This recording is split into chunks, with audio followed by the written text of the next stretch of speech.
Topic that we are going to discuss today, TLE 6, Quarter 3, Module 1, Lesson 3, Allocation of Budget for Basic and Social Needs. After going through this module, you are expected to allocate budget for basic and social needs, such as food and clothing, shelter and education, social needs, social and moral obligations. Before going through with our topic for today, let us first review our lesson that we have discussed yesterday. What are the sources of family income? Yes, the sources of family income are salaries and wages, commission, bonus, fees from services, pension, profit, dividends from stocks, gifts and remittances. Answer the following question. Let us check your answers now. Number 1. The most important components of family budget is letter C, food. Number 2. What do you call the amount of money set aside for planned expenses? So the correct answer is letter C, budget. Number 3. What are the second big expenses that pay on the tuition fees, books, daily food, transportation allowance of all children? The answer is letter B, education. Number 4. How can a family survive in using the monthly salary of the father and mother only? Correct answer is letter A, budgeting. Number 5. Why family allocates some amount that set aside or deposited in the bank? So, correct answer is letter D, savings for in case of emergency. Our lessons for today is allocation of budget for basic and social needs. Let us define budget.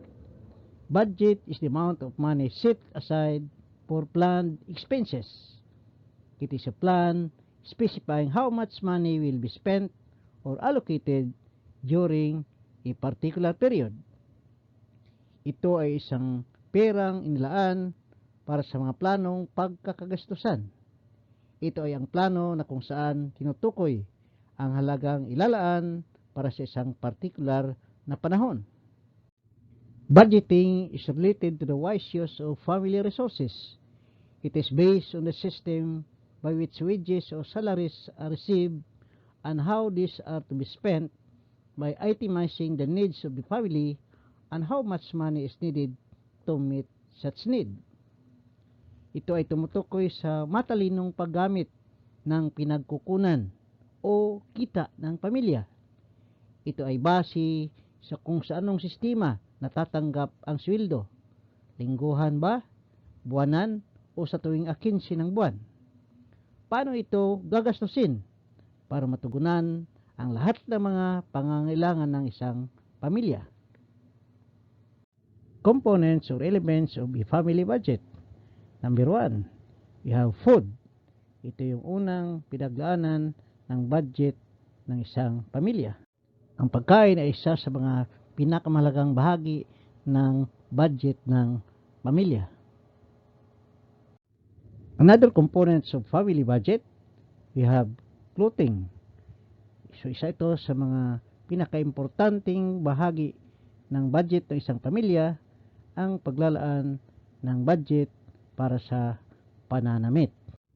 The third component of family budget is shelter.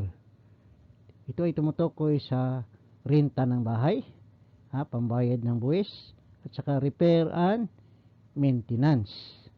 The fourth component of family budget, you have education. So ito ay tumutukoy sa mga gastusin para sa pambayad sa paralan, tuition fees, pambili ng libro, aklat, pagkain sa araw-araw, baon para sa eskwela, pamasahe, at iba pang mga gastusin patungkol sa pagpapaaral ng mga anak.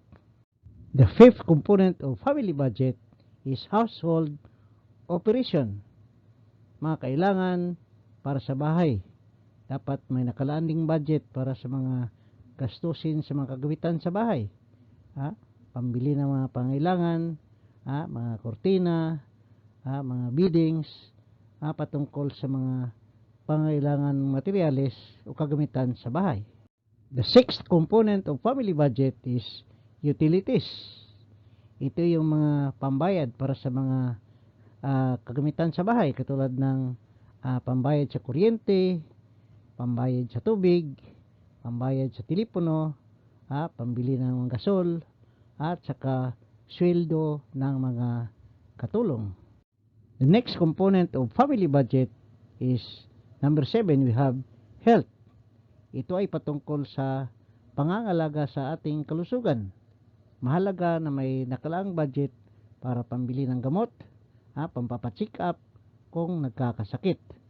Mahalaga na mayroon nakalaang pera para sa mga emergency na pangailangan para sa pangangalaga ng kalusugan ng bawat membro sa pamilya. Another component of family budget is what we call recreation. Ito ay tumutukoy sa perang ilalaan para magkakaroon ng panahon ang pamilya na magbabanding, kakain sa labas, namamasyal, nanonood ng sine, o anumang mga pagsasaya na maaring pagkakaaliwan ng pamilya. Ito ay mahalaga para magkakaroon ng panahon ng pamilya sa pagsasaya na magkakasama ang lahat.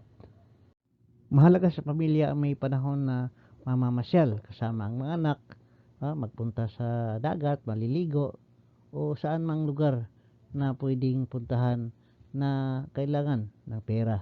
So kung wala kang perang inilaan para doon sa mga paglilibang, pamamasyal, siyempre hindi mo mabigyan ng kasiyahan ang mga anak mo.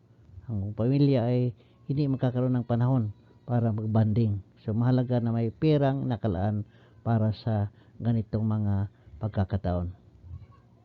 The last and one of the most important component of family budget is savings. This is the amount set aside or deposited in the bank.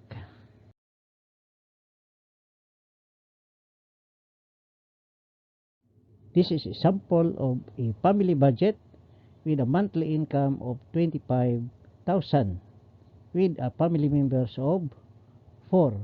So, ibig sabihin, ang budget na ito ay isang sample ng isang pamilya na kumikita ng 25,000 a month at mayroong 4 na membro ng pamilya.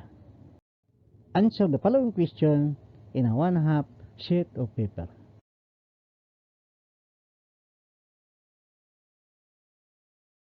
That is all for today's video.